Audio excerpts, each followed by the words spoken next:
to their families. You know, there's only one Afikpo who lives in Washington State, Sam. We get lonely sometimes. It isn't a big community here, so it is wonderful to have you here. I might say that my work would not have been possible excepting for the people who cooperated with me and helped me. I was welcomed very openly at Afikpo, though at first I was there in the colonial period at first, and they thought that somehow or other I was a British colonial officer, and they weren't sure about being an American, what that really meant at that time. But I continued, and you have to reflect that some of your ancestors helped me in my work. This book, for example, was done by probably some of your ancestors helping me and cooperating. Some of them probably danced in the Akampa themselves. And I think that's a very wonderful thing to reflect upon. When I did my work, I was doing what I called anthropology or ethnology, and it was all very current and very wonderful. Although Afikpo is a very complicated society. It has title systems, it has age grades, it has secret societies, not just one secret society.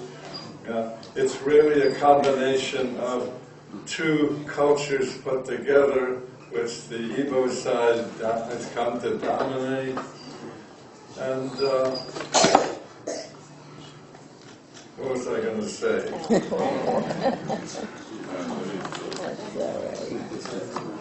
Well, anyway, it was a complicated experience for me as a naive American who'd never been to Africa before, and I had help from many, many people there. Another thing I want to say is, it's history now. What I've written is history. How much of it is left? How much of what I wrote 4 books and maybe 20 articles on Afikpo over the years. How much of it is there today? Very, very little. Something of the kinship system, the descent system, because it involves farmland and issues of conflict, legal issues, is there. How many akampas are performed these days? Practically none. Sam tells me the last one he knows of was in 1989. There was an Ngenzi performance not too long ago, but that's easier to put on. That's a file of people walking through the village in masquerades. And you see some of it upstairs. So you have to reflect upon what role is tradition. The system worked. Dr. Amanichi talked about a system of social control. It was one good system of social control. There were other kinds of systems, but that depended upon the village being an organized village. Today, where is the village? The village is still there, but you can't even, the central villages you can't even find. You used to be able to walk from one village to another. There was clear demarcations between the individual villages. It's a city now. There's some hundreds of thousands of people at Afikpo, several 100,000 now. So that the village system hardly exists at all anymore.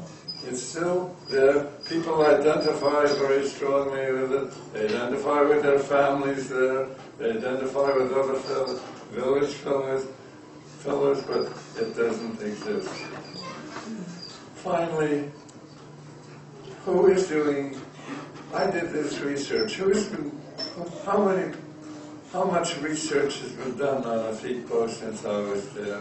Who are the anthropologists or the historians of the present day? Prof. Aja wrote a good book on history of Afikpo, but there's so much more that's been done. When I went, it was expected that a white man did the research. It was colonial period. But now it's not colonial period. It hasn't been colonial period for a long time, 1960.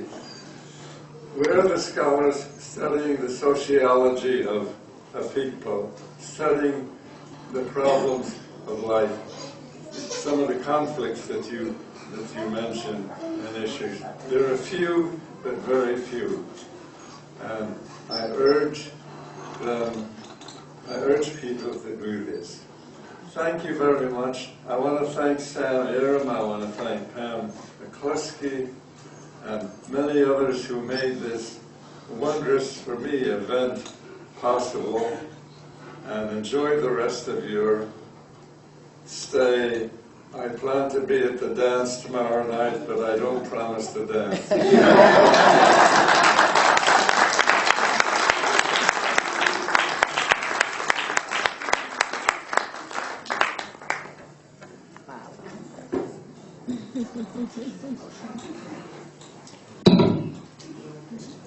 Thank you all for being here. I'll hand over to Prof. And it's been a great pleasure being here and having this wonderful time with Dr. Simon Ottenberg and the wife. Thank you so much.